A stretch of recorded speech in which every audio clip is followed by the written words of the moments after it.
The goal of a Stoic is to live a balanced, harmonious life, right? If you can do it with a lot of wealth, fine. But the problem is that in modern times, and maybe in all times, the desire for wealth does not make us live a balanced life, does not make us live a harmonious life. So then what Stoics are saying is that you need to be moderate in how you do things, which includes your money. By being moderate, you tend to get better results. And this is the beauty of Stoicism, is that the whole wealth aspect and the whole freedom aspect, Epictetus is so important in when you're talking about Stoicism, is because he is the living sample. Finance is a mind game, Stoicism is a mind game, happiness is a mind game. And so you have to practice that centeredness, right? Your wealth is on your mindset. If you have the wrong mindset, you're not gonna be in the place where you want to be. Correct. And the thing is, you can become wealthy with a bad mindset, but you won't be happy with a bad mindset, right?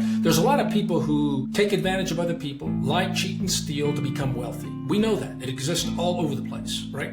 But is that who you want to be? Is that the life you want? Of course not. It doesn't make sense for us to.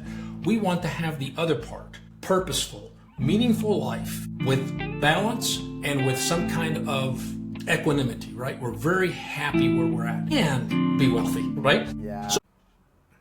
Welcome everyone to 305 Office. This is a special episode because we are here with Richard Hedrick, the one and only in these Insiders for today. We're diving into a fascinating topic, and this is a connection between Stoicism and personal finance. So how can an ancient philosophy guide us in modern financial decisions? To explore that, I'm joined by financial expert Richard Hedrick. So Richard, great to have you here as always. Welcome. Thank you. Appreciate you having me. Great.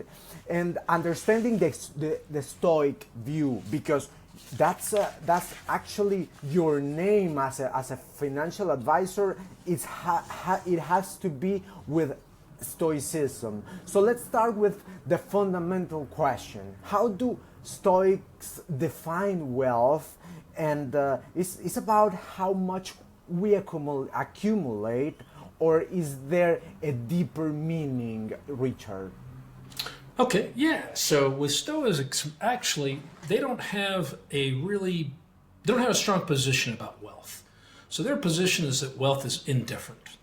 You can have it or you cannot have it. It doesn't really make that much difference. The point being is that the goal of a Stoic is to live a balanced, harmonious life, right? If you can do it with a lot of wealth, fine. But the problem is that in modern times, and maybe in all times, the desire for wealth does not make us live a balanced life, does not make us live a harmonious life. So then what Stoics are saying is that you need to be moderate in how you do things, which includes your money. By being moderate, you tend to get better results, right? You tend to live happy and your results are better. So I think that's where you kind of apply the Stoic philosophy into finances, that we want to be moderate about what we do, because if we're not, we're going to not get as good results, right? That makes sense.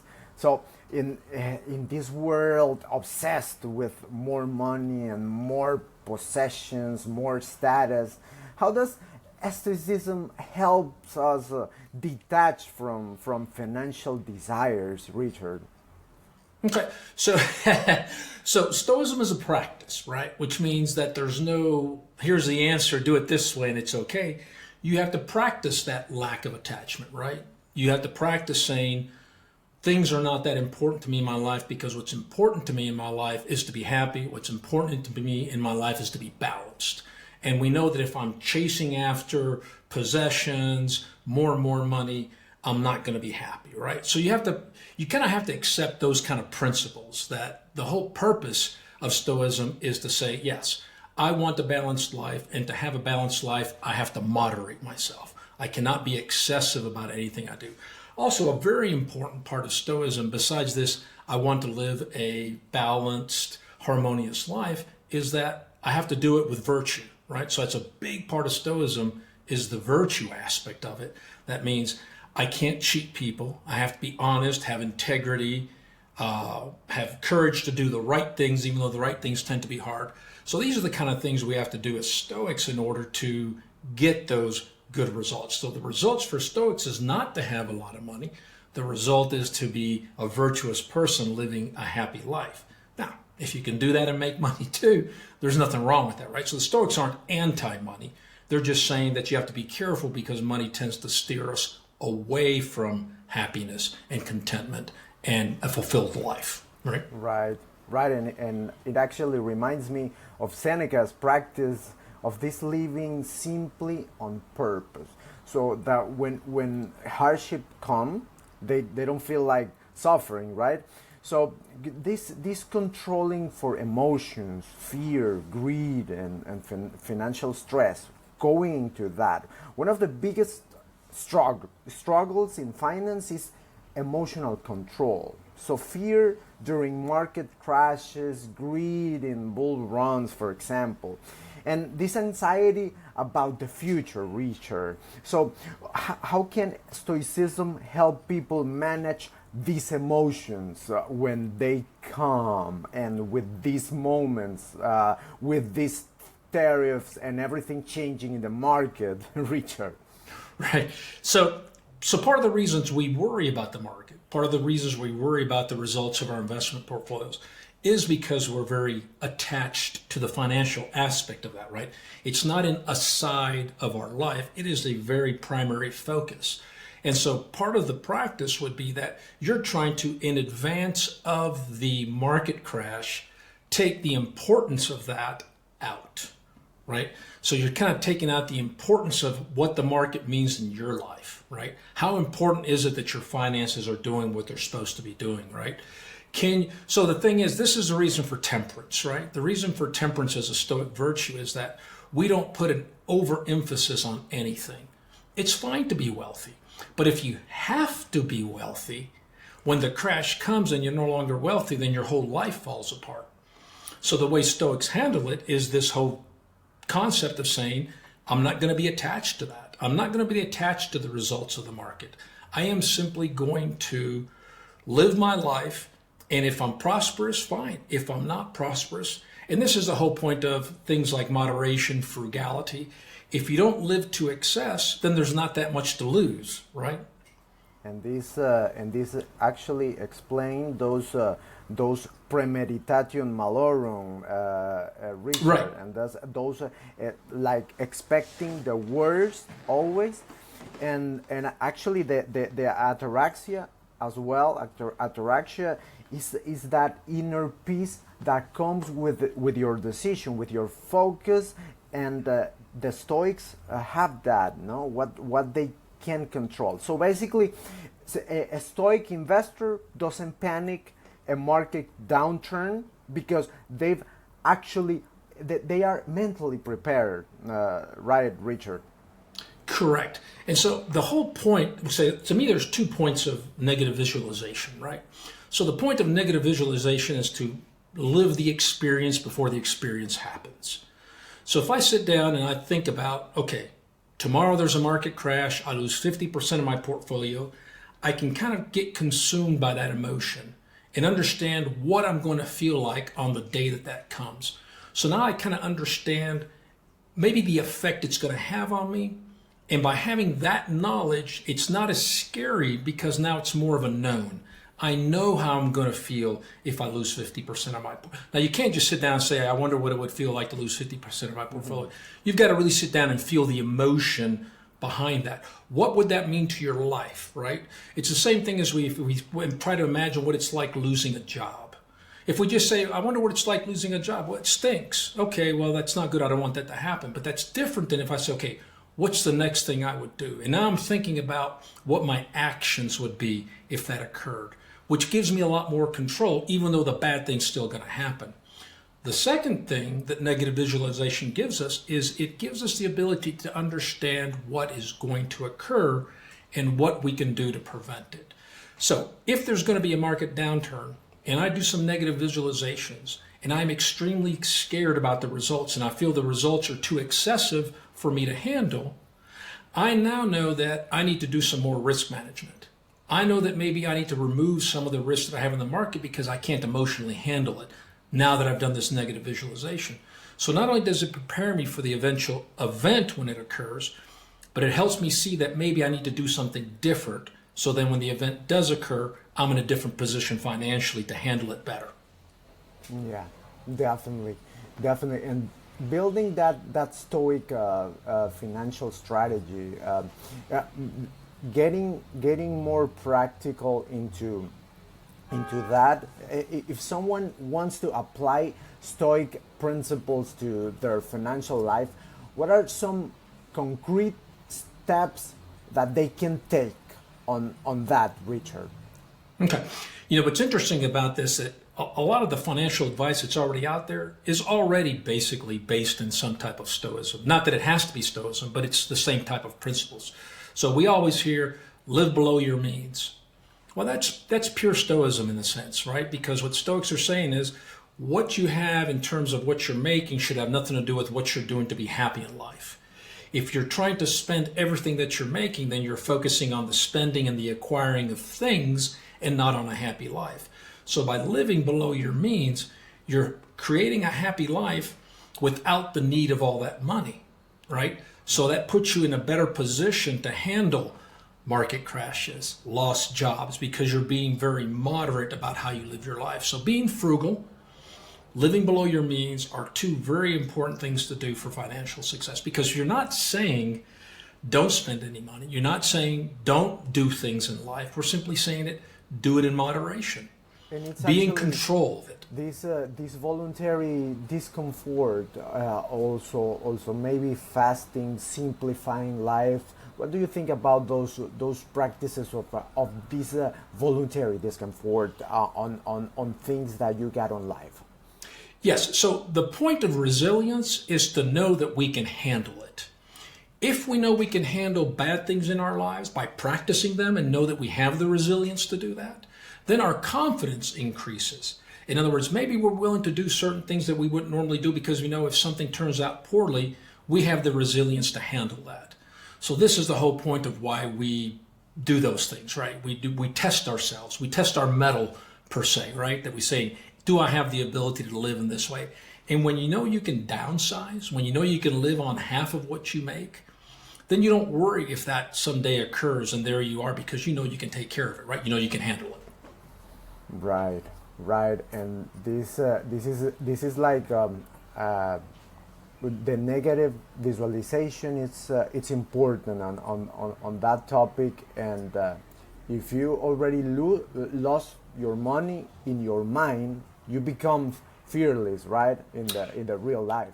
It's quantified. The fear is quantified. And a lot of times we worry about what would happen if this happens, but we don't know what that really means. By doing the negative visualizations, we can actually quantify what that means, and we figure out that, well, it's not that bad. I can make that work, right? So by quantifying it, I think we remove a lot of the fear of what may be in the future that we don't have. And the thing is, the big thing about the Stoicism, of course, is also that we don't focus too much on things we can't control, right? I can't control the market. So there's no reason for me to focus too much on what the market. I can control politicians. I can right. control Elon Musk or Donald Trump. That's something that I cannot control. So I can control myself, and I can act the best I can act, and don't overwhelm with that stuff. Correct, because you're not.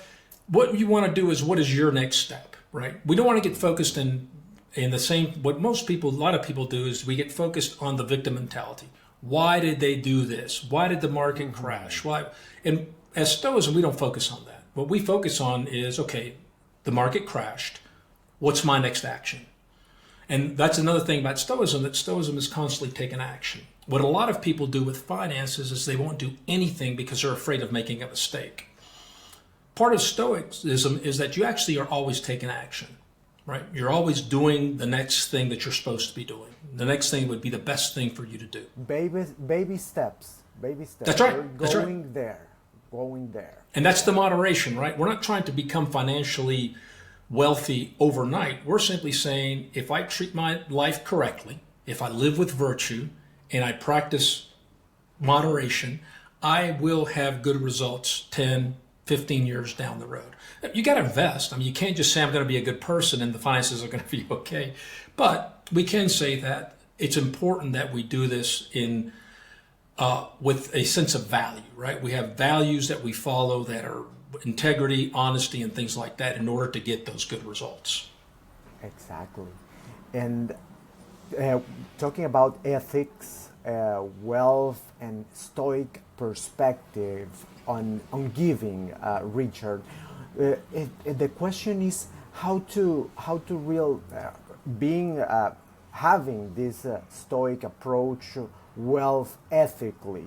Is making money a problem for a Stoic, Richard? No, actually, Stoicism has nothing against wealth, nothing against making money, as long as you're following those principles, right? As long as you're following the ethics and the integrity and all those steps that you have to take to be a good person, then there is nothing against that. Now, gratitude to me is a very key point of Stoicism. It does several things. If we practice gratitude, we are appreciative of what we have and we tend to want less, right? So instead of constantly wanting more and more and more, if you practice gratitude, you tend to be grateful for what you have. And while you're willing to have more, it doesn't become a priority because you realize how fortunate you are with what you have already.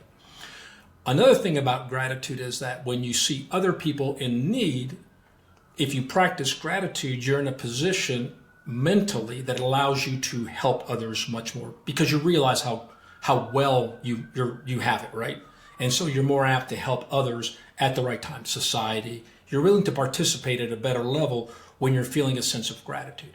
If you're feeling a sense of lack all the time, why would you help anybody? You feel you don't have enough to share. But if you're feeling gratitude, even with the same amount of money, right? It doesn't have to be more money. This is all up here. With the gratitude, you're more apt to say, yeah, let me help this person out who needs a little help, right? Yeah. And Richard, ethical capitalism, using the money for a greater good and not the ego. What do you think about this ethical principle to connect capitalism on that? My thought on that is, I think anytime we can do anything for the greater good is fine, and that's probably preferred. But sometimes the greater good is defined different by different people. So it becomes very complicated as to what is the greater good, right? But yes, absolutely. And it comes religion with this thought as well, and connecting religion with those thoughts. Richard Hedrick, as a person, what is the connection with religion and finance in this case, connecting the Stoic position, the Stoic thought? Well, in a sense, religion never enters into any of the principles that I have simply because religion's it's a construct, right? Mm-hmm. And there's nothing wrong with religion, but it in itself does not provide, it allows you, like a Stoic practice, if you practice religion, you can be a virtuous person, you can be a good person, and sure, if you want to give based on what you believe, but how many religions do we have in the world? If you do good, with what you're doing, you're fine. You're fine because you're helping others. Because sometimes people just think about, I'm doing good because I believe in God. But it's not just believing God. It's just what you're doing with society. It's some discussion in my YouTube channel that I had, Richard, and we got a new saint in Venezuela. This is Jose Gregorio. Is a new saint, and then goes the evangelism. No, this is not a saint. This is not, and there's no pope, and there's no that, and that's a discussion, and that's why wars come, because there is no understanding. Sorry that I'm going. No, you're absolutely right. And when you talk about Stoicism, then it comes into this whole thing of moderation, right? Moderation. Nothing wrong with religion. Nothing wrong with having your opinions in moderation, right? And we don't want to be attached to them, right? We don't want to be attached to anything. We want to say, so this is why the whole virtue thing is so important. You're just supposed to do the right thing. And if you look at the parallel between Stoicism and Buddhism, it is right down the line. If you're a Buddhist, you're no different than a Stoic. It's all the same things. Lack of attachment, do no wrong, the right action, the right mindset. It's all about being a good part of society. And that's what but Stoicism, and like Buddhism, looks to internal. You want to live a life where you are always in peace. Equanimity is our goal as Stoics. That is our primary goal. Can we help people in the process? Absolutely. But the primary goal, in the way, Stoicism's a little selfish. You're in charge. It's about me. Yeah. Right? Exactly. It's about me being the best that I can be. Because if I am the best that I can be, right, I help other people, right? Exactly. I do good for society. I'm a productive member of society. It's a net positive for society if I'm a good Stoic, right? If I'm thinking about myself in this way. Because then moderation comes into it and all that stuff comes into it that makes me a good part of society. Yeah, and actually the mindset, the mindset for money should serve purpose and virtue. So rather than ego and excess, right?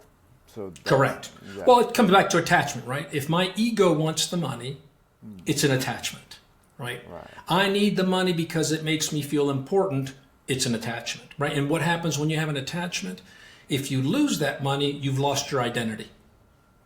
Now you don't know who you are because you were money. That's who you were, right? And so we want our identity to be different. And talking, Richard, talking America, talking freedom, talking these ideals of libertarian and contribution to society. What's this connection with the Stoic position and the freedom and liberty that sometimes people America is a society where people has come here and has built wealth and has been happy and right now there's many people that want those dreams to come true and actually it's a discussion for the freedom to have actually this freedom connected to my own perspective as a person, Richard. What is the connection between that ideal of Stoicism and the freedom in the case of America or as a country, Richard? Well, of course, Stoicism would be totally indifferent to that. Stoicism doesn't care. Right? What's your situation? This is the whole point, and this is the beauty of Stoicism, is that we can see from and I don't do much of historical Stoicism, but you have the famous Stoics. One was a slave.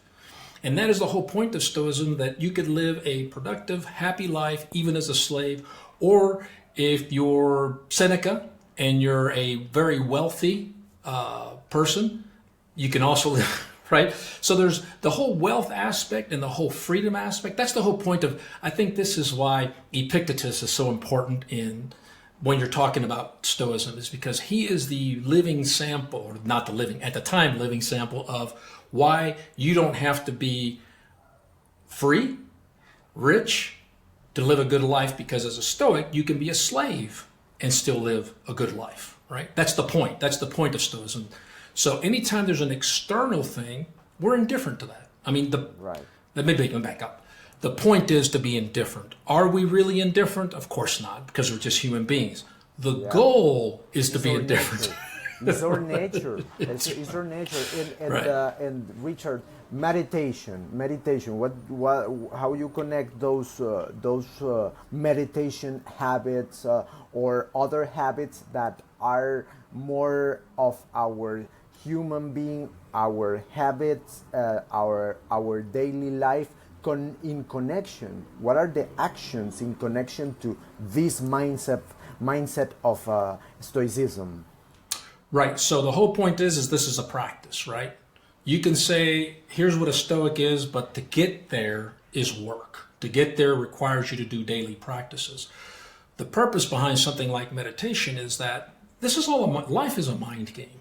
Finance is a mind game. Stoicism is a mind game. Happiness is a mind game. And so you have to practice that centeredness, right? Your wealth is on your mindset. If you have the wrong mindset, you're not you're not gonna be like in the place where you want to be. Correct. And the thing is, you can become wealthy with a bad mindset, but you won't be happy with a bad mindset, right? There's a lot of people who take advantage of other people, lie, cheat, and steal to become wealthy. We know that. It exists all over the place, right? But is that who you want to be? Is that the life you want? Of course not. It doesn't make sense for us to. We want to have the other part, purposeful, meaningful life with balance and with some kind of equanimity, right? We're very happy where we're at and be wealthy, right? Yeah. So the wealthy comes second. If you become wealthy first, you really can't go back and try to be that good person. You gotta be in peace with your own perspective, with your family, with all the people, with all your team. Yeah, and you have to be, and this is the point of meditation, is you have to visit yourself internally to make that work. And we don't do that in life very much, right? It's all about social media, loud noises, this, that, and the other. And so we never have time to think about who we are and what we should really be doing and what is it that we want from life. This is why happiness is elusive. To me, happiness and being financially secure go hand in hand and really are the same path. We just have to prioritize ourselves and then the money comes. And Richard, to be honest with our audience right now, and what will be one Stoic financial principle to start applying today for you? What it will be that principle? Okay. Yeah. So if we think about Stoicism and the point of Stoicism, right? And it's to be happy. Let's just say that one word that covers it all, it's to be happy. I think practicing gratitude is one of the most powerful things we can do because I think it makes us. So the thing about financial is that if you're terribly unhappy with where you're at financially and you feel that you're not being treated correctly, that you should have a lot more money, and you're totally consumed with that, you're going to perform poorly. But if you have gratitude, no matter where you're at, it's okay to strive and keep on moving forward. But if you have gratitude, it kind of balances your whole perspective about money. It also centers you. It makes you feel like you've got something to give back because you're already receiving a lot, right? The sense of I'm grateful for what I already have. I'm looking to get more, but I'm extremely grateful for what I have. So I think a gratitude practice would go a long way to solving a lot of those mind things that we have going on. That's powerful. That's powerful, Richard. And for those who want to dive deeper, Richard, do you have any book recommendations on Stoicism and finance? So there's probably not much that I can say in terms of something that's linked together, where it's financial Stoicism in a sense. But for Stoicism, I don't really study Stoicism much, actually. But I think Ryan Holiday has got a great library of books that he has written. So I read the Daily Stoic almost daily. So that's part of my Stoic practices, that I do read the Daily Stoic. I found that The Obstacle is the Way, as far as a book from Ryan Holiday that I found very powerful for me. We've all got our own things that we're kind of working through. So there's different aspects of Stoicism that would prove more powerful in terms of results for us. For me, The Obstacle is the Way was a really powerful book that helped me a lot. So I think starting with Ryan Holiday and whatever he's got going on, because he has a podcast, I think he does videos and all that. So I think he's a great place to start, because really to practice Stoicism today, we want it to be contemporary, right? We don't care what was going on in Rome because Rome doesn't apply to me. I want to know today what to do with Stoicism, and I think Ryan Holiday is a good avenue for contemporary Stoicism. Nice. And have you been into bird listening, Richard. I've listened. I was listening to a podcast where a lady was listening to birds and having the peace of that. It's really interesting to know about. Did you experience something with that, or with something else in the nature that really comes to your mind, or maybe make something to yourself? Yeah, so I think with that is anytime we can unplug, right? I don't do it now as much, but I used to bike a lot. I used to bike outdoors, right, in the woods and stuff like that, away from traffic, out in the woods, in national parks and things like that. See, to me, that's what if you can unplug from the world and be with nature, then that allows you to kind of look into yourself a lot more, right? And this is our goal. Our goal is to turn inward. And so, yes, anything like that. I've not done the bird thing specifically, but anything like that allows you to remove the outside noise is beneficial to us. That's right. That's right. And also, final words, Richard, to the audience. What will be your recommendation on life, on the to finish for today? This session. So to me, if we're talking about life success or financial success, I would say integrity and honesty is utmost important. And then after that, moderation. Moderation. Right.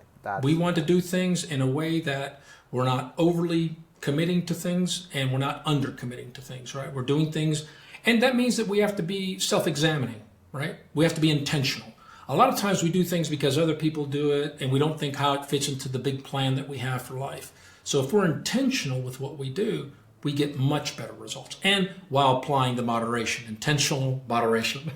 That's right. That's right. Thank you very much, Richard Hedrick. Thank you, as always, for being here with us. To everyone watching or listening this, if you find this valuable, don't forget to share it. Let's bring more Stoic wisdom, more financial wisdom to the world of finance. So see you in the next episode. Thank you for being there, 305 Office. Follow us on all the channels that we are. So thank you very much, Mr. the one and only. Thank you so much, and let's see you the next time, Richard. Thank you, Simon. Appreciate it. Okay. Thanks for having me. Have a good day. You too.